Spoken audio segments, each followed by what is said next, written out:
What's up, guys? Welcome to your 108th Android tutorial for the new Boston. And what we're going to do in this tutorial is we're going to create another file. We have one file called path, but we're going to create another one. And this will be actually from our edit text, so more specific way that they're going to save it. So we're just going to create another file, and we're going to call this one file name, something like that, or actual file, something like that. And we're just going to say null to begin with. And then, what was our edit text called? Save file.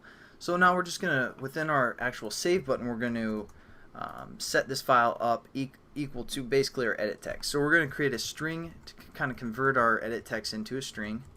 So we're going to say string F, I don't know, and we're going to get our edit text, which I just looked at and forgot already, called save file dot get text dot toString. Again, kind of just a quick review. And now what we're going to do is we're going to have that file basically equal our path that we set up, and then on top of that, because the path is kind of the folder it's going to be, within that folder we're going to reference basically our edit text as the specific file itself. So a few tutorials ago we set up a few paths, which you can kind of think about as the different folders. So like the music folder, the picture folder, and the downloads folder.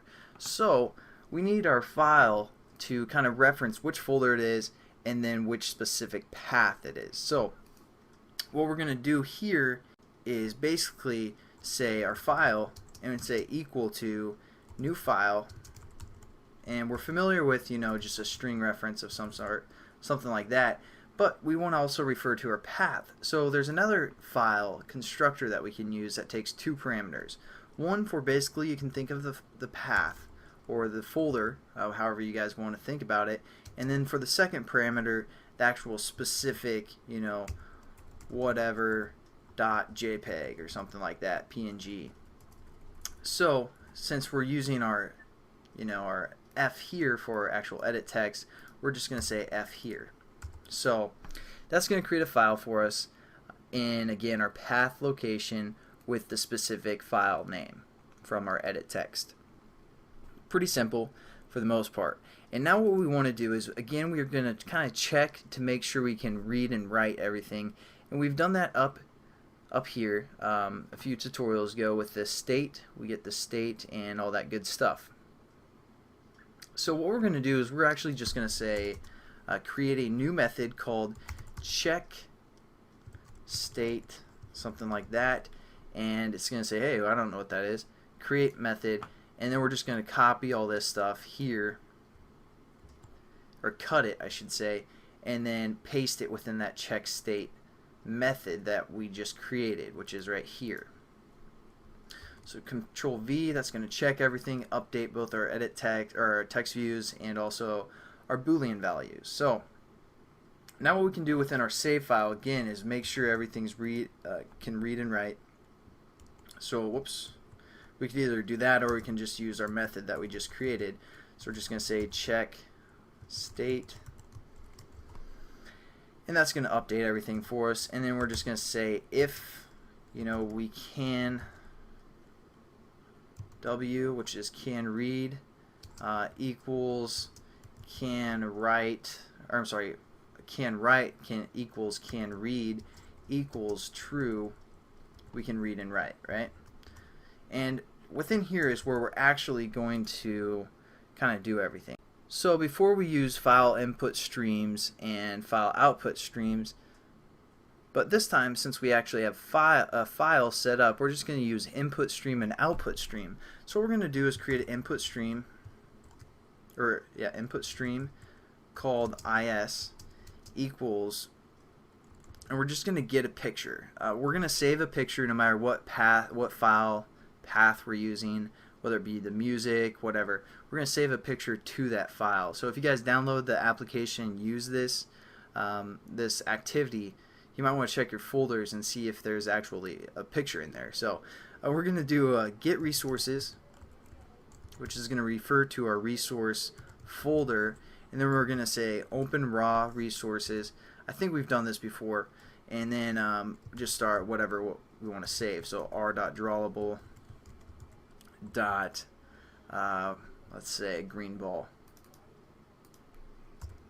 So that's our input stream, what we're going to save. Now we also need to create an output stream, and we're going to call this OS, and we're just going to say new file output stream,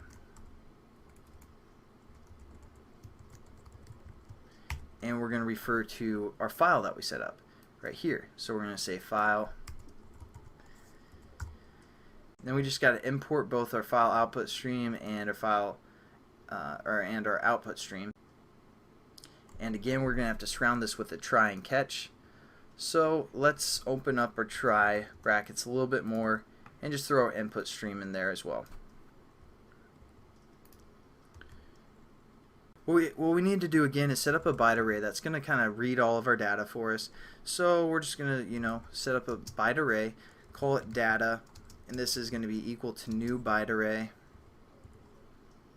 And within the parameter, we're going to give it our input stream, and we just say dot available again. So nothing too new there. And it says we just need to add a catch clause to our surrounding try, so we're just going to click that, adds the input output exception. And then what we need to do is we need to do our input stream dot read. With the parameters, we're going to give it our byte array. Looks kind of familiar to the last tutorial. We just read, except this time we are in a while loop, so that's fine. And we're also going to write it to our output stream, so we're going to say write, and we're going to write data, and then we just need to close both our input and our output stream. So just close and output stream close. And we're pretty much done. I mean, this is going to save a picture to one of our path files and to the specific location of our edit text.